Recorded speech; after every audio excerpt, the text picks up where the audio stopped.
Good morning সবাইকে। সবাই কেমন আছো? অসীমা ব্লগে তোমাদের সবাইকে স্বাগত জানাই। আজকে তো একটু মটর পনির, আলু মটর পনির দিয়ে বানাবো।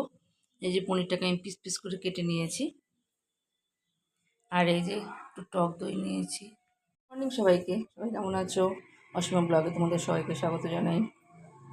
আজকে তো একটু পনির বানাবো, মটর পনির।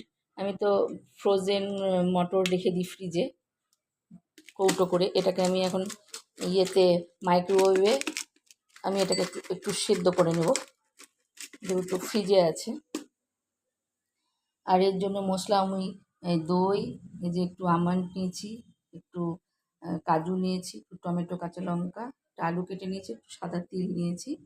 আর এই মটর দিয়ে মটর পনির আজকে বানাবো। এই যে পনিরটাকে আমি পিস পিস করে কেটে নিয়েছি। এই যে আলু আর পনিরটা তো আমি একটু নুন দিয়ে ভেজে নিয়েছি, অল্প করে নুন দিয়ে ভাজা ভাজা করে নিলাম পনির আর আলুটা। আর এই যে মটরটা মাইক্রোওয়েভে আমি একটুখানি ভাপিয়ে নিয়েছি, এই যে সেদ্ধ হয়ে গেছে। এই যে মশলাটা কষা কষা হয়ে গেছে, এবার আমি মটরটা দিয়ে দিয়েছি, সেদ্ধ মটরটা। এটাকে আবার একটু ভালো করে কষিয়ে নেবো। কষিয়ে আমি মশলা দেওয়ার জলটা দিয়ে দেবো, আর একটুখানি অল্প করে একটু দুধ দেবো।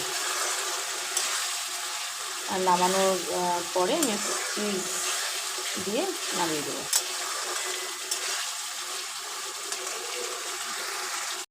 নামিয়ে ফেলেছি,